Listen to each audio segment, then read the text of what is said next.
Hello South Africa. It is Sunday, May 8, 2022, and here are the top 5 stories that have made headlines for today. Passwords may be a thing of the past as tech giants look at alternatives. Apple, Microsoft and Google revealed their plans to get rid of passwords. The aim is to replace them with a more secure way to access devices and accounts. The US-based tech giants released the joint announcement on Thursday, May 5. They are aiming to have a common standard that will allow users to unlock their mobile phones with either facial recognition or fingerprints. Microsoft Vice President Alex Simons says the complete shift to a passwordless world will begin with consumers making it a natural part of their lives. John Steenhuisen, Chester missing rips the leader over Ukraine. John Steenhuisen is the leader of the DA. But if you ask comedian Puppet Chester missing his thoughts, the opposition leader should instead be named John Steenhuisen. Missing is particularly furious with the DA leader this time over his 6-day trip to Ukraine. According to the party, Steenhuisen is there on a fact-finding mission. While Steenhuisen has already been getting roasted by many South Africans on social media over the trip, Chester missing has now turned up the heat. Carolina woman shot and killed in her idling vehicle in front of house.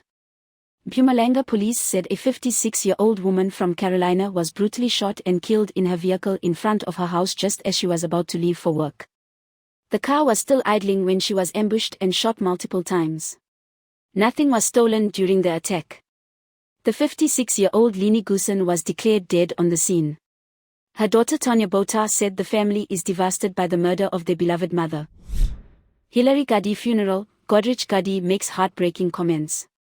The murder of 28-year-old Hillary Cardi has sent shockwaves through South Africa this week. Cardi is the daughter of former EFF Secretary General Godrich Cardi. Her funeral took place on Saturday.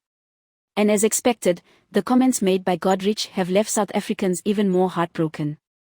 In a 7-minute recorded video message that played out during the funeral, Godrich Cardi recounted all the horrific injuries the family noted on his daughter's body. Becky Seal, Hillary Cardi murder could be politically motivated. Police Minister Becky Seal has admitted that there is a high likelihood that the murder of Hillary Cardi could be politically motivated. In fact, Seal insists that it seems so far to be a combination of political and criminal circumstances. The funeral for 28-year-old Hillary Cardi was held in Mbombela in Mpumalanga on Saturday. Cardi's body was found after a 4-day-long search operation. Hillary was the daughter of former EFF Secretary General Godrich Cardi. Please subscribe for more news updates. This is Leah for the South African.